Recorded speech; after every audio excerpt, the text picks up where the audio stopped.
All it took was one phone call where my mother forgot to press end. I sat in my office, listening as the woman who gave me life laughed through the speaker. "She is just a burden," she whispered, "a mistake we have kept way too long." After 8 years of funding their $2.5 million illusion, my heart did not break. Instead, it froze over completely, ready to burn their entire world to the ground. Hello to the wonderful listeners of Vivian Revenge Stories. I want to sincerely thank you for being here with us today. Unfortunately, YouTube has completely demonetized our channel, leaving us without the budget to keep operating and paying our hardworking team. If you find today's story captivating, please consider supporting us with just $1 so our staff can pay their living expenses and continue bringing these stories to life. You can easily donate by scanning the PayPal QR code on your screen or clicking the link in the description or pinned comment below. My name is Clara Santos. I am 34 years old, and I currently serve as the Director of Strategy at Axiom Nexus Group, a towering technology conglomerate located in the heart of Austin, Texas. It was a frantic Tuesday afternoon, the exact kind of Tuesday that usually blurred into a chaotic storm of endless budget approvals, intense executive meetings, and far too many cups of bitter coffee. But no matter how suffocating my corporate schedule became, I always made absolute sure to carve out time for my family. That day, I purposefully stepped away from my monitors, retreated into the quiet sanctuary of my glass-walled office, and dialed my mother, Evelyn. I was calling for a very simple, practical reason. I needed to confirm that the final massive payment had cleared for the floral arrangements and custom lighting designs for the upcoming 10th anniversary gala at their luxury resort in Sedona, Arizona. I use the phrase "their resort" loosely, because that was just the beautiful, glittering lie we all collectively agreed to present to the world. In reality, I was the one who bought the sprawling property outright. I had personally handled the down payments, secured the commercial mortgages, and funded the endless, grueling renovations. But I deliberately structured the company so that the operational licenses and titles were paraded in my parents' names, simply so they could stand tall among their wealthy country club friends and feel a profound sense of overwhelming pride. "Hello, Clara," my mother answered on the second ring, her voice immediately laced with that familiar breathy exhaustion she always adopted whenever she was planning one of her extravagant high society parties. "Yes, the invoice is paid," I told her, gently massaging my aching temples as I stared out at the sprawling Austin skyline.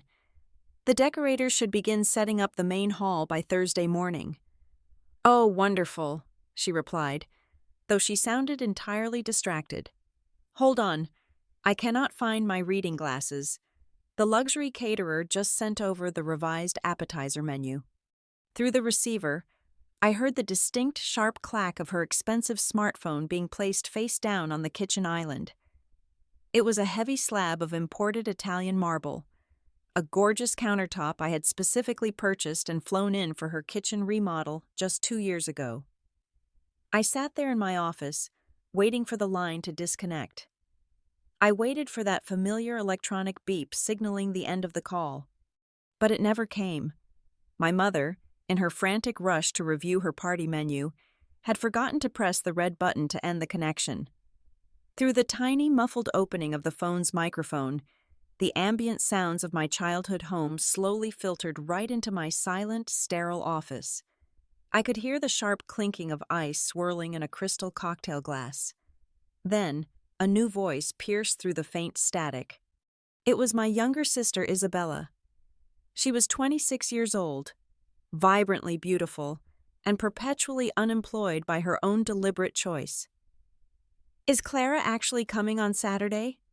Isabella groaned, her tone dripping with absolute, unfiltered disdain. "God, she is going to completely ruin our elite family aesthetic. She always shows up looking like she is about to audit someone's taxes. It is so embarrassing." I froze in my leather chair, my hand suddenly gripping the phone tighter. A part of my brain naively expected my mother to immediately scold her, to defend the fiercely loyal daughter who was currently paying for the very ice clinking in their expensive glasses.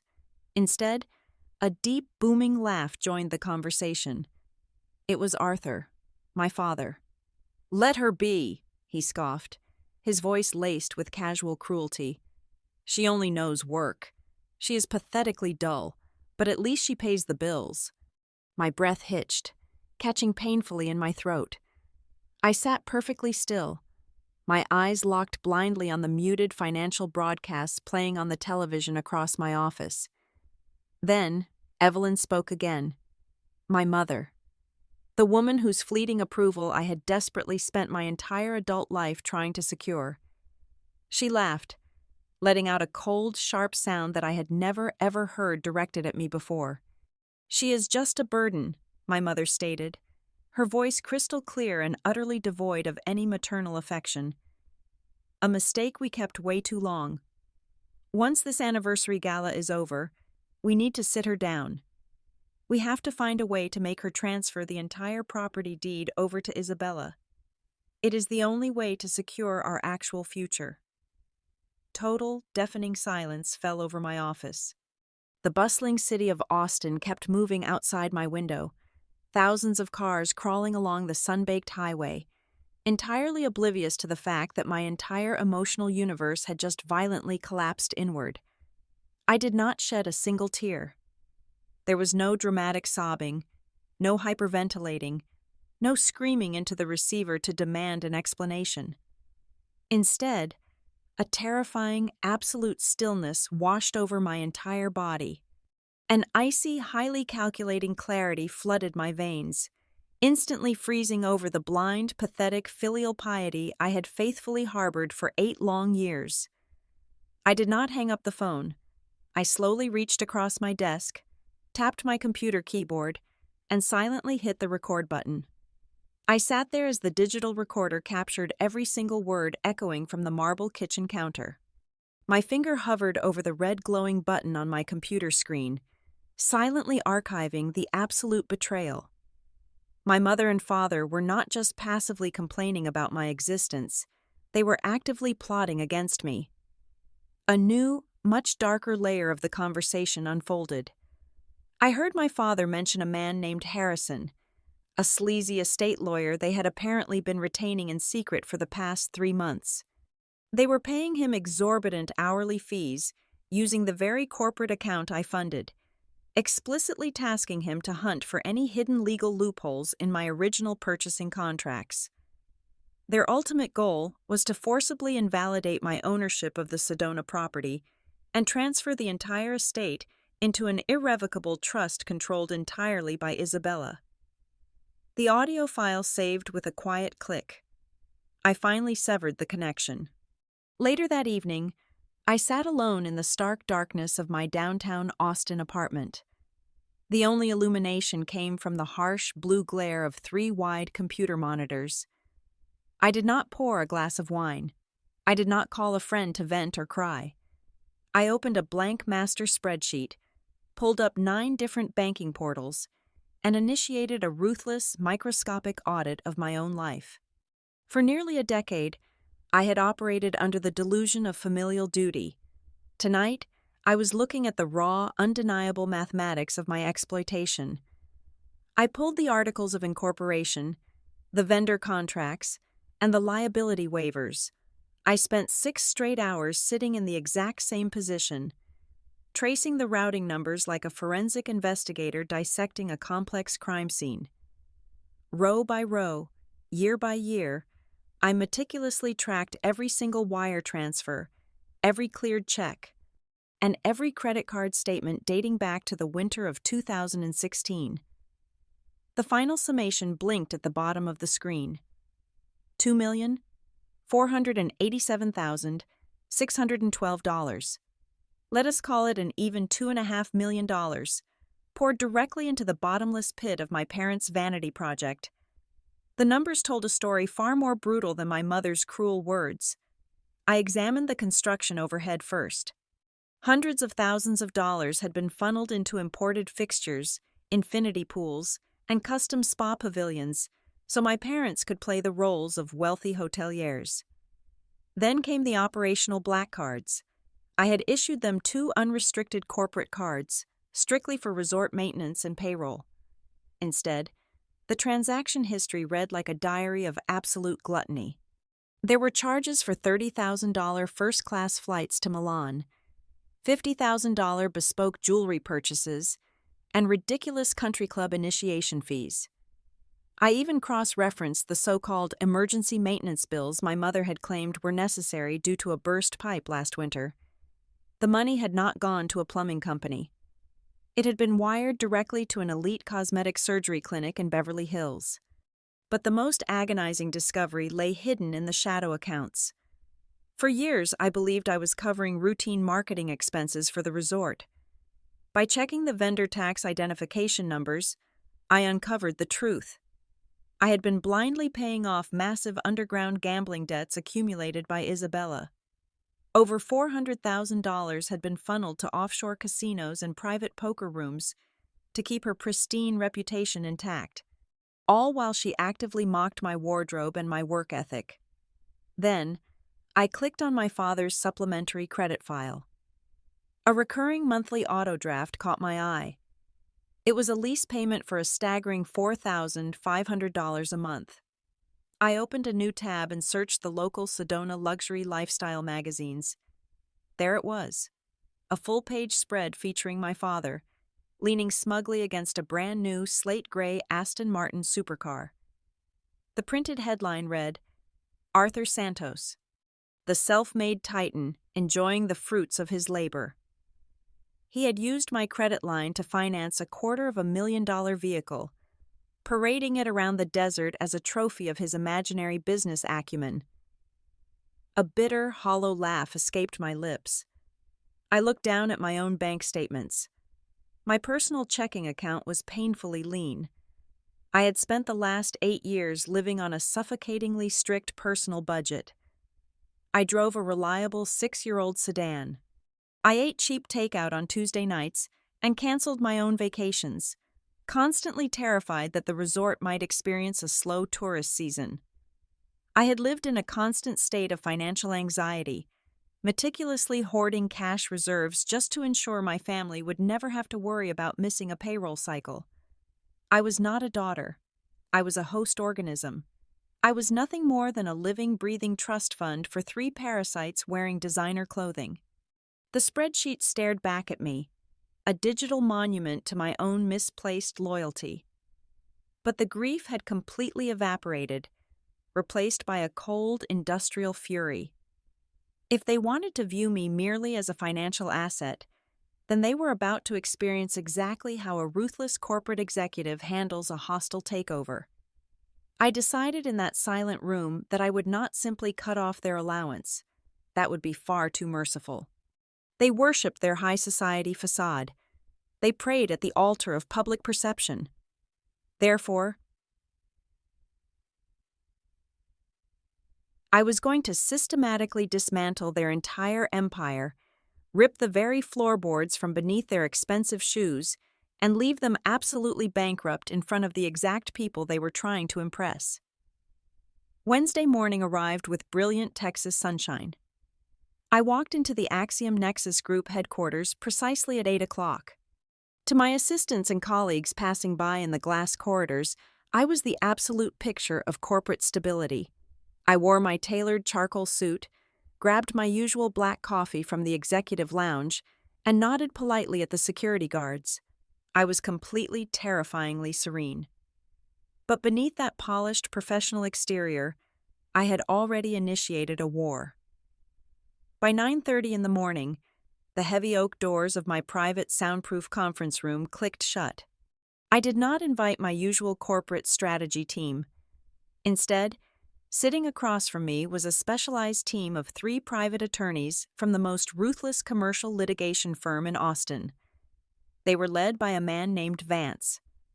Vance was a legal predator, a man who specialized in hostile corporate takeovers, sudden liquidations, and dismantling complex trusts. He took one look at my icy demeanor, the dark circles under my eyes, and the sheer volume of documents I was holding. He knew exactly what kind of meeting this was. "What are we dismantling today, Clara?" Vance asked, calmly opening his leather briefcase and pulling out a legal pad. "A delusion," I replied simply, sliding a thick black folder across the polished mahogany table. "And we are going to do it with absolute surgical precision." Inside that folder was the greatest secret I had kept from my family for nearly a decade. For years, Evelyn and Arthur firmly believed their names were etched in stone onto the sacred property deed of the Sedona Resort. They thought they were the undisputed lords of their desert kingdom, boasting to anyone who would listen about their real estate empire. They were spectacularly wrong. The absolute truth, buried beneath thick layers of legal jargon and bureaucratic red tape, was that the entire estate, the land, the main hotel building, the spa pavilions, and every single commercial liquor license belonged exclusively to a private holding company called Obsidian Holdings, and exactly 100% of the voting shares in Obsidian Holdings belonged entirely to me. My parents were never the owners. They were simply at-will employees. 8 years ago, when I handed them the operational control of the property, I had them sign standard management contracts. They were so blinded by the champagne, the ribbon-cutting ceremonies, and the sudden rush of societal power that they never actually read the fine print of the documents I put in front of them. Those contracts explicitly designated them as authorized managers, a title that could be legally revoked at any moment, especially under circumstances involving gross financial misconduct. "They have been siphoning company assets for personal use," I told the legal team, handing them the massive audit I had completed the night before. "I have documented evidence of blatant embezzlement, unauthorized lines of credit, and deeply fraudulent expense reporting. I want everything frozen. Today." Vance reviewed the spreadsheets, a predatory smirk slowly forming on his face as he traced the digital money trail. He immediately started delegating tasks to his junior partners, drafting the necessary legal injunctions. Within 2 hours, my legal team had systematically severed my family from the financial grid. We utilized banking back channels to silently lock down the entire supplementary credit card system. We completely canceled all overdraft protection on their operating accounts. We revoked their signature authority on the vendor payment portals. From this precise moment forward, any transaction they attempted to make that was not directly tied to a previously cleared, automated vendor would hit a solid brick wall. But I was not finished. I instructed Vance to draft immediate termination documents for the entire management board, citing fiduciary negligence, theft of company property, and breach of contract. The paperwork was brutal, legally ironclad, and stamped with red ink. However, merely firing them was not enough to guarantee their absolute ruin. If I kept the property, they would eventually drag me into years of messy, highly public litigation, crying to the press and playing the victims of a cruel corporate daughter. I needed to remove the board entirely. I needed to scorch the earth so thoroughly that nothing could ever grow back. I picked up my secure office phone and dialed a direct private line. It belonged to the chief executive officer of Vanguard Hospitality, a massive, highly aggressive luxury hotel conglomerate based out of Chicago. For 3 solid years, Vanguard had been desperately trying to buy out my Sedona property to expand their lucrative southwestern footprint. My family had always arrogantly rebuffed their formal offers, bragging to the local lifestyle magazines about proudly fending off the soulless corporate giants. The executive answered on the first ring. "This is Clara Santos," I stated, my voice echoing clearly in the quiet conference room. "I am ready to sell the Sedona property, but the terms are entirely non-negotiable.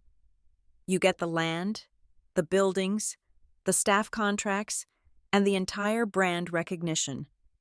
I am offering it to you at a flat 15% below your last appraised market value." I heard a sharp, sudden intake of breath over the receiver. A 15% discount on a prime, fully operational Sedona resort was a financial bloodbath for the seller and an absolute, unprecedented goldmine for the buyer.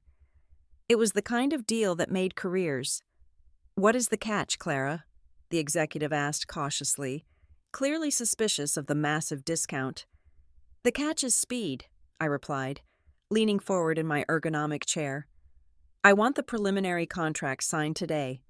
I want the funds wired directly into a secure escrow account by Friday. And I want the legal transfer of ownership finalized by exactly 6 o'clock this coming Saturday evening. No delays, no extended due diligence periods. You take the property as it is, right now, or I hang up and call your biggest competitor." The silence on the line was thick with rapid calculation, followed by the frantic sound of typing on a keyboard. "We will have our acquisition team and legal department contact yours in 5 minutes. Consider it a done deal." I ended the call and placed the phone face down on my desk. The trap was now fully constructed, legally armed, and ready to snap shut. My family had spent years treating me like a disposable bank account, completely unaware that I was the actual bank, and I was calling in all of their debts. But a good corporate strategist knows that a trapped animal must never smell the cold metal of the cage before the final door locks. If they panicked too early, they might try to sabotage the physical property out of spite. I needed them to remain perfectly complacent, completely absorbed in their own vanity right up until the final second. I needed them focused entirely on their ridiculous 10th anniversary gala. I opened a secure browser window and navigated to the website of the most expensive, exclusive florist in the entire state of Arizona. I ordered a massive, extravagant arrangement of rare white ghost orchids, costing over $2,000. I requested an expedited premium delivery straight to the main reception hall of the resort, ensuring it would arrive just as they were dealing with the intense stress of the final party preparations. In the designated text box for the accompanying greeting card, I typed out a message dripping with venomous sarcasm, though I knew with absolute certainty they would read it as a sign of my pathetic, unwavering submission. The card would read, "Congratulations to the perfect family. I will bring a big surprise to the gala." I leaned back in my office chair, staring out at the sprawling Austin skyline. The legal documents were signed. The rival buyers were mobilized. The credit lines were completely dead. The countdown had officially begun. By Thursday afternoon, the atmosphere at the Sedona Resort had reached a state of absolute, feverish hysteria. My mother was sprinting across the main ballroom, barking frantic orders at the catering staff, while tightly gripping her leather clipboard like a weapon. The 10-year anniversary gala was not just a simple party, it was their ultimate coronation. They had explicitly invited over 300 very important people, including local politicians, real estate tycoons, and senior editors from the most prestigious Southwestern lifestyle magazines. The sheer pressure to present a flawless, impenetrable illusion of extreme wealth was slowly suffocating them, and my carefully planted financial landmines were finally beginning to detonate right beneath their expensive designer shoes. The first major explosion happened at exactly 2 o'clock in the afternoon.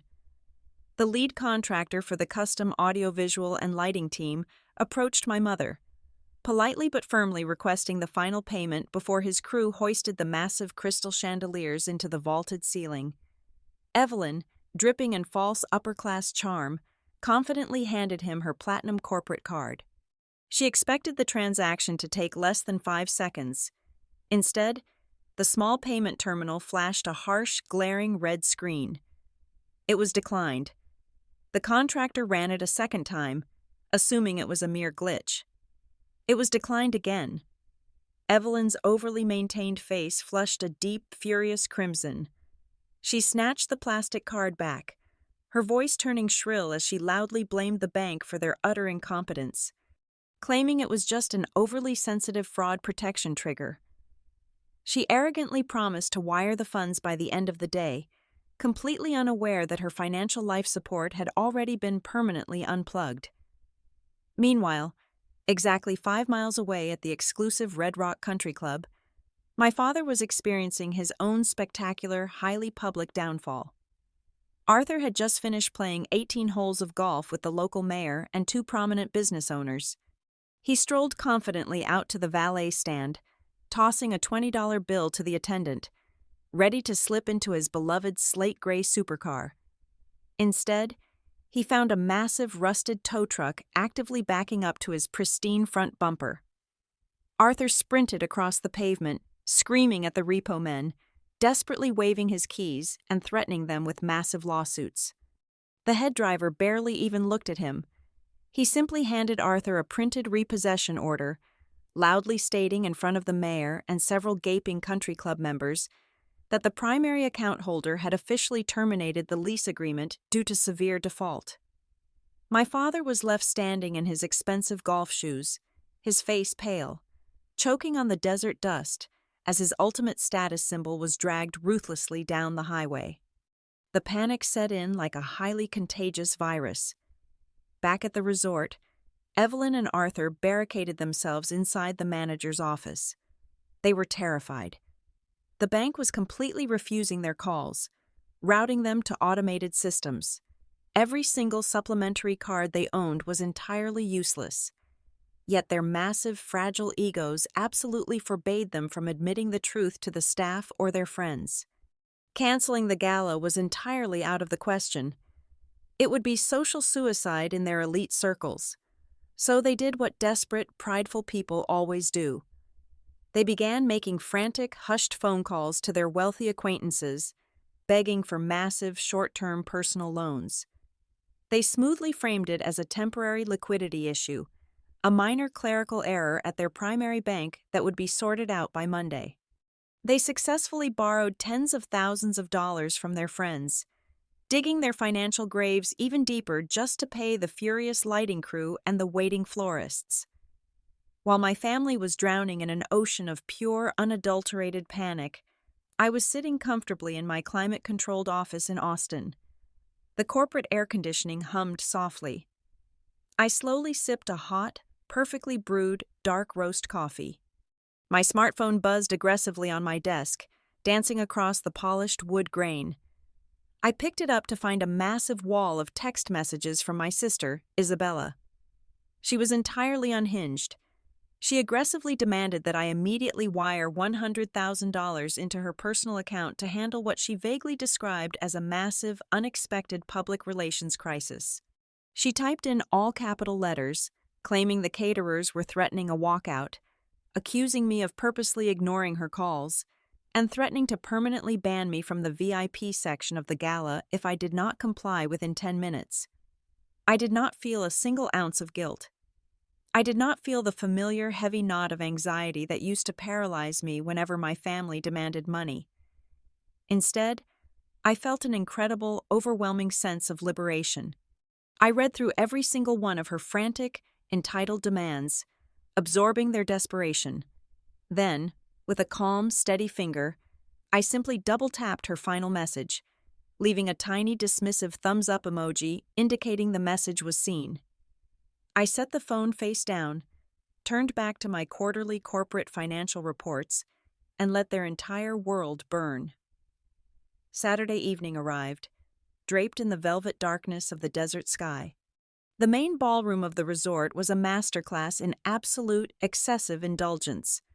Over 300 of the most influential people in the southwestern United States milled about the expansive room, their designer clothing glittering under the blinding light of 5 massive crystal chandeliers. Waiters in crisp white tuxedos glided flawlessly through the crowd, carrying silver trays loaded with imported caviar and vintage champagne. My mother, Evelyn, was completely in her element. She wore a custom, hand-stitched silver evening gown, heavily encrusted with thousands of tiny reflective stones that caught the light every time she moved. She floated from table to table, laughing loudly, her face a perfect mask of high society triumph. My father, Arthur, stood near the towering ice sculpture at the center of the room. He was nursing a glass of expensive scotch, puffing his chest out, desperately projecting the aura of a financial titan. He was putting on a brilliant performance, especially considering the fact that he had secretly begged 3 different men in that very room for a desperate cash loan just 48 hours prior. Isabella was busy holding court near the VIP lounge, entirely absorbed in taking photos for her social media followers, completely oblivious to the massive storm gathering right outside the resort doors. At exactly 7:15, the lights in the ballroom gently dimmed.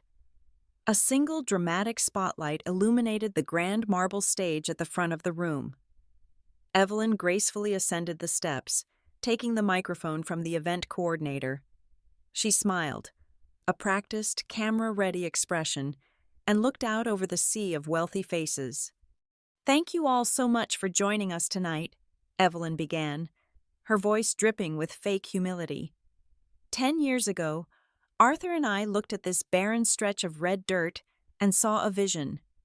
Building this luxury legacy from the absolute ground up took blood, sweat, and unimaginable sacrifice. It took endless late nights and a tireless dedication to our family name. We built this empire with our own 2 hands, to leave behind a beautiful heritage for our children. The crowd erupted into polite, admiring applause. Arthur wiped a fake tear from his eye. Evelyn raised her crystal flute high into the air, preparing to deliver the final toast. "To family," she proclaimed loudly, "and to the empire we built." Just as 300 crystal glasses were raised toward the ceiling, the heavy, solid oak double doors at the back of the grand ballroom violently swung open with a loud, resounding crash. The heavy thud echoed across the silent room, causing hundreds of heads to turn simultaneously. I stepped over the threshold and walked directly into the blinding glare of the event lighting. I was not wearing an elegant, flowing ball gown. I was not wearing diamonds or delicate heels. I was dressed in a razor-sharp, custom-tailored, dark charcoal business suit. My hair was pulled back tightly. My expression was entirely, completely blank. Marching perfectly in step behind me was the Chief Executive Officer of Vanguard Hospitality, flanked by 4 massive, heavily armed private security contractors wearing discreet earpieces. The sudden jarring contrast of a corporate raiding party invading a black tie gala sent a shockwave of confused murmurs rippling through the elite crowd. Evelyn's face immediately fell, her smile faltering for a fraction of a second before her social survival instincts kicked in. She assumed I was making a bizarre, eccentric entrance. She quickly handed her champagne glass to a waiter and began rushing down the center aisle, her arms wide open, ready to perform a touching mother-daughter reunion for the flashing cameras of the lifestyle magazine photographers. "Clara, my beautiful daughter!" Evelyn cried out, her voice loud and overly affectionate. "You finally made it to our special night." She lunged forward to embrace me. I did not even break my stride. I fluidly sidestepped her completely, leaving her grasping at empty air. I did not look at her. I walked straight down the center aisle, the crowd parting before me like the Red Sea. I marched directly up the marble steps, walked right past my utterly bewildered father, and calmly pulled the microphone from the stand. The entire ballroom was trapped in a state of absolute, breathless silence. The Vanguard executive and my security team took up defensive positions at the base of the stage, effectively blocking my family from following me up the stairs. "Good evening, everyone," I said, my voice echoing coldly through the state-of-the-art surround sound system. "Thank you all for attending this beautiful celebration." My mother is absolutely right. This property represents a staggering amount of money, endless late nights, and a very specific type of sacrifice. However, there is a slight correction that needs to be made regarding the actual ownership of this legacy. I gestured politely toward the back of the room. "I would like to formally introduce the gentleman standing by the exit. He is the Chief Executive Officer of Vanguard Hospitality, and as of exactly 6 o'clock this evening, he is the new, sole legal owner of this entire property and every single asset located on it." A collective massive gasp ripped through the crowd of 300 people. The silence shattered into a million pieces. "Turn off her microphone!" Arthur suddenly screamed, his face turning an ugly shade of purple as he aggressively pushed against one of my security guards. "She is having a mental breakdown. Someone call the police. She does not own anything." Evelyn was hyperventilating, clutching her diamond necklace, yelling at the event staff to cut the power to the stage. But they could not. My security team had already secured the audiovisual control booth 10 minutes before I walked through the doors. I did not raise my voice. I simply smiled, a cold, predatory curving of my lips, and reached into the pocket of my blazer. "My father claims I do not own anything. Let us consult the public record." I pulled out a small silver remote control and pressed the main button. The massive floor-to-ceiling LED screen situated directly behind me had been displaying a looping video of beautiful desert sunsets. Instantly, the screen flashed black. A second later, it illuminated the entire room with glaring white light, projecting high-definition, undeniable legal truth. The crowd stared in absolute shock. The screen was not showing a celebratory slideshow. It was displaying a massive, highlighted copy of the official property deed, clearly listing my private holding company as the 100% sole proprietor. The slide shifted.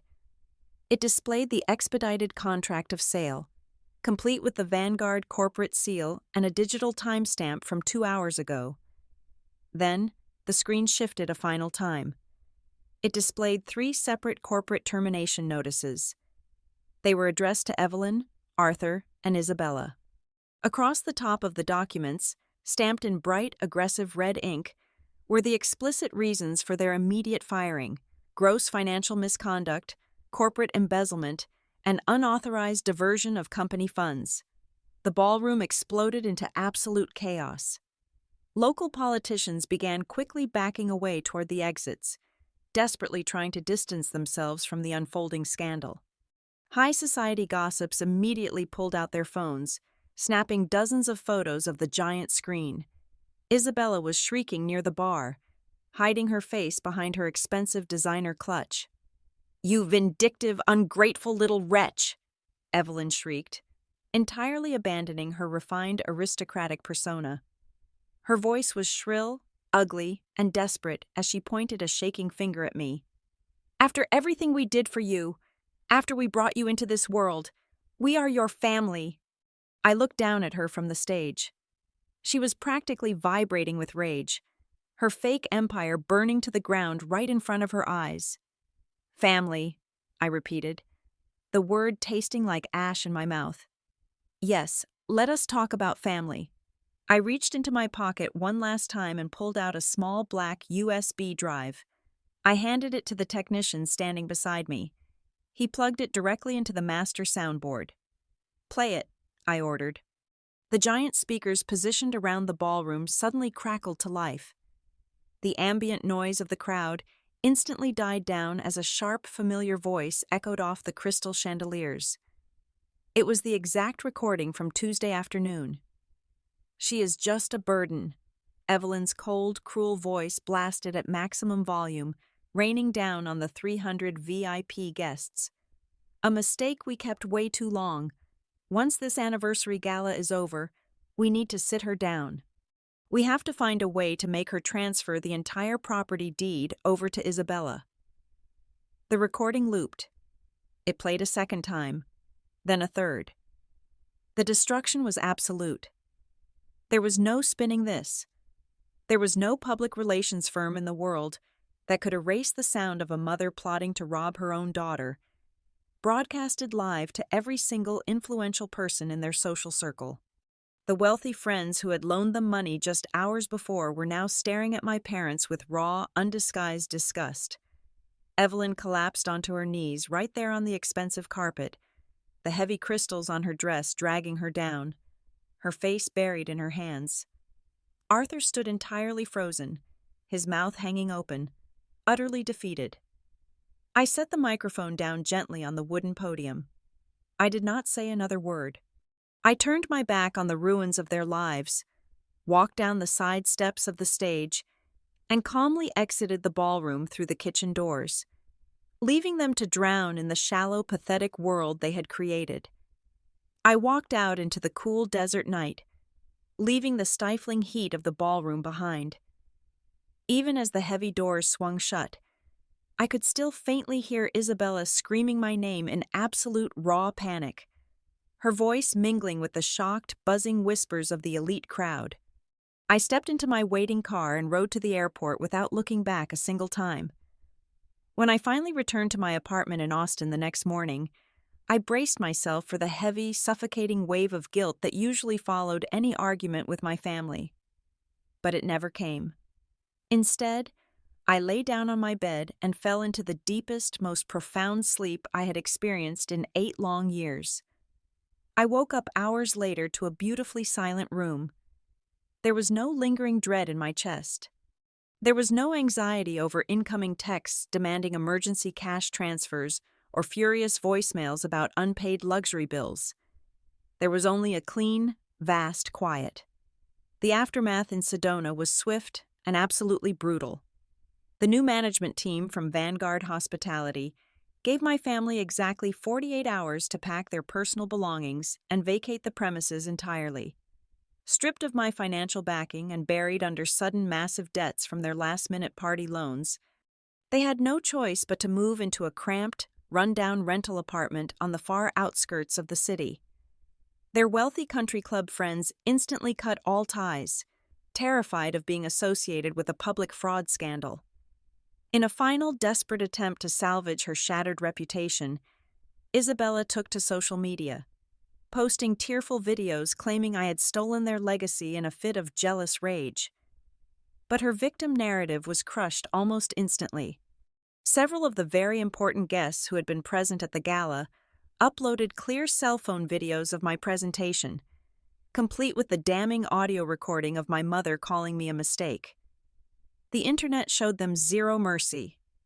They became a local laughingstock, entirely shunned by the high society they had worshipped. I never spoke to them again. I changed every single one of my personal and professional phone numbers. I hired my legal team one last time to completely draft a new will, ensuring that upon my passing, every single cent of my estate would go directly to an educational charity for underprivileged youth.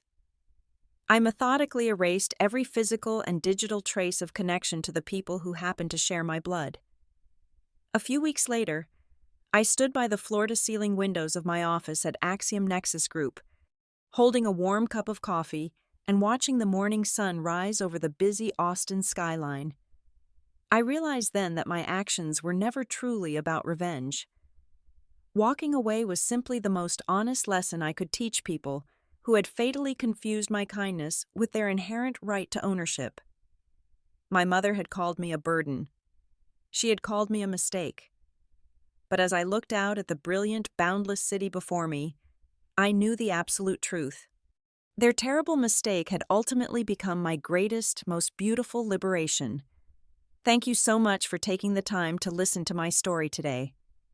I would love to know where you are tuning in from, so please let me know your city or country in the comments below. If you found today's story engaging and want to help support our team, please consider donating just $1.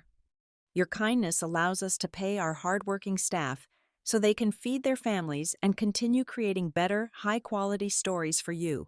You can easily donate by scanning the PayPal QR code on your screen or by using the PayPal link located in the video description or the pinned comment. Thank you again, and please take care.